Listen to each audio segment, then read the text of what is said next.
الحمدللہ رب العالمین والصلاة والسلام علی اشرف الانبیاء والمرسلین نبینا محمد وعلی آلہ وصحبہ اجمعین اما بعد۔ ناظرین اکرام، آج پوسٹ مارٹم کے تعلق سے گفتگو ہوگی کہ شریعت اسلامیہ کے اندر پوسٹ مارٹم کا کیا حکم ہے۔ اس کے بارے میں جو آج کوئی مر جاتا ہے یعنی فوت ہو جاتا ہے تو لوگ فوراً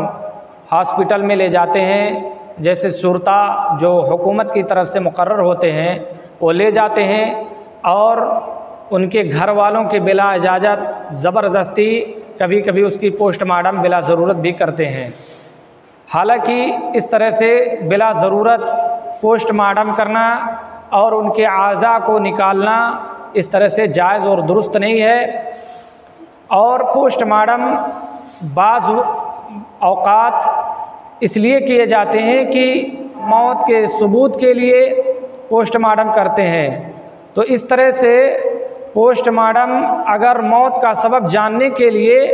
اگر کیا جاتا ہے تو اس طرح سے جائز اور درست ہے، تاکہ قاتل کا جو ہے اس کا پتہ لگایا جا سکے کہ اور موت کا سبب کا پتہ چلے۔ جیسے کہ بعض حضرات زہر کھا کر کے مر جاتے ہیں اور بہت سے حضرات جو ہے خودکشی کر لیتے ہیں، تو اگر ظاہر ہے کہ اس نے خودکشی کیا ہو، جیسے کہ اپنے گلے میں پھندا لگا کر کے لوگ اپنے آپ کو موت کے گھاٹ اتار دیتے ہیں، تو جب اس کے بارے میں پتہ ہو کہ اس نے خودکشی کیا ہو تو ظاہر سی بات ہے کہ وہ اپنے آپ کو پھانسی پر لٹکا دیا اور خودکشی کر لیا، تو اس کے بارے میں یہ ہے کہ اس کا پوسٹ مارٹم نہ کیا جائے۔ اور ہاں، اس کے بارے میں جیسے کہیں مرا پڑا ہو، کسی کو معلوم نہ ہو، تو اس کے بارے میں جانچ پڑتال کی جائے اور اس کا پوسٹ مارٹم کیا جائے، بلا ضرورت پوسٹ مارٹم نہ کیا جائے۔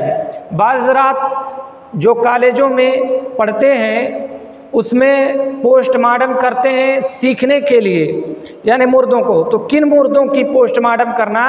شریعت نے اجازت دی ہے، آئیے دیکھتے ہیں۔ اگر تعلیمی غرض سے ہے تو پوسٹ مارٹم کے سلسلے میں حقیقت یہ ہے کہ شریعت اسلامیہ نے بہت زیادہ مسئلوں کو پیدا کیا ہے اور مفاسد و خرابیوں کو دور کیا ہے۔ دو ضرر رساں چیزوں میں سے زیادہ نقصان دہ چیز سے بچنے کے لیے کم نقصان دہ چیز کو اختیار کیا ہے، اور جب بھی مصلحتوں کا آپس میں تعارض اور ٹکراؤ ہو تو شریعت نے اس میں راجح کو اختیار کیا ہے۔ اس لحاظ سے انسانوں کے علاوہ جانوروں کا تو پوسٹ مارٹم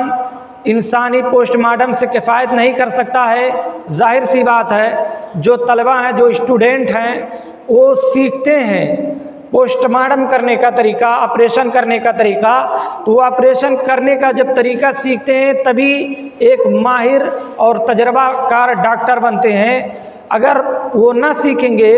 تو ظاہر سی بات ہے وہ ایک ماہر اور تجربہ کار ڈاکٹر نہیں بن سکتے، اور اس میں تجربہ نہیں رہے گا تو اس میں کسی کی جان بھی جا سکتی ہے۔ تو اس لیے پوسٹ مارٹم کے لیے اس کو جو ہے مردہ لاشوں کو اس کے سامنے پیش کیا جاتا ہے۔ تو اس میں یہ ہے کہ انسانی پوسٹ مارٹم میں بہت سی مصلحتیں پوشیدہ ہیں جو طب کے مختلف شعبوں میں